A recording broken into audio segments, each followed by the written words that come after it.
ছেলেটির নজর পড়ল বাবার পাশে রাখা পাথর। আসলে সেটা ছিল অমূল্য রেড জেড। সে সঙ্গে সঙ্গে চিৎকার করে উঠল, বাবা থামো, ঋণ শোধ করার পথ পেয়ে গেছি। কিন্তু বাবা বিশ্বাস করল না, ভাবল ছেলে শুধু তাকে সান্ত্বনা দিচ্ছে। নিচে লোকজন বোঝাচ্ছিল বেঁচে থাকলে তবেই আশা আছে। শেষ পর্যন্ত বাবা ছেলের ওপর ভরসা করল। দুজনেই জেড মার্কেটে গেল। দোকানদার দেখল শুধু একটা বাচ্চা এসেছে, তাই সঙ্গে সঙ্গে তাড়িয়ে দিতে চাইল। ছেলেটার খুব খারাপ লাগলো। সে সেখানেই শর্ত রাখল, যদি এই পাথরের ভেতরে জেড বেরোয় তুমি ক্ষমা চাইবে, আর না বেরোলে আমি 1,00,000 ইউরো দেব। দোকানদার না ভেবেই রাজি হয়ে গেল। ভিড় হাসাহাসি শুরু করলো। ছেলেটা হারবে, কিন্তু পাথর কাটতেই ভেতর থেকে টপ কোয়ালিটি জেড বের হলো। সবাই অবাক হয়ে গেল। নিলাম শুরু হলো। কেউ 20,00,000 ইউরো পর্যন্ত দাম দিল। দোকানদার মাথা নিচু করে ক্ষমা চাইল। ছেলেটার দক্ষতা দেখে এক ধনী ব্যক্তি তাকে রাফস্টোন অকশনে নিয়ে গেল। সেখানে মার্চেন্টরা হাসাহাসি করছিল, এখনো তো দুধ খায় নাকি। ছেলেটা কিছুই পরোয়া করল না। সে তার এক্সরে ভিশন দিয়ে দেখল সব পাথরই অকেজো। তবুও দুজন মার্চেন্ট সেগুলো লাখো ইউরোতে কিনছিল। তখন ছেলেটার চোখে পড়ল একটি পাথর যার মূল্য প্রায় 100 মিলিয়ন ইউরো। সে ধনী লোকটিকে বলল, নম্বর 6টা কেন।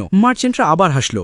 ওটার দাম 5 ইউরো না। সবাই একমত হলো। কিন্তু ধনী লোকটির ছেলের ওপর বিশ্বাস ছিল। সে 5,00,000 ইউরো দিয়ে পাথরটা কিনে নিল। মার্চেন্টরা জোর করে বলল, এখনই কেটে দেখাও। তারা নিজেদের পাথর কাটলো। একটিতেও কিছু বেরোলো না। ধনী লোক চমকে গেল। রাগে তারা বলল, এবার তোর পাথর কাট। ছেলেটা শান্তভাবে পাথরে চিহ্ন দিল। কাটতে শুরু হলো। প্রথমে শুধু সাধারণ পাথরই দেখা যাচ্ছিল। মার্চেন্টরা জোরে হাসছিল, ভাবল তারা জিতে গেছে। কিন্তু হঠাৎ ভেতর থেকে টপ কোয়ালিটি এমেরাল্ড বের হলো। সবাই অবাক হয়ে গেল, কারণ সেটার মূল্য ছিল কমপক্ষে 100 মিলিয়ন।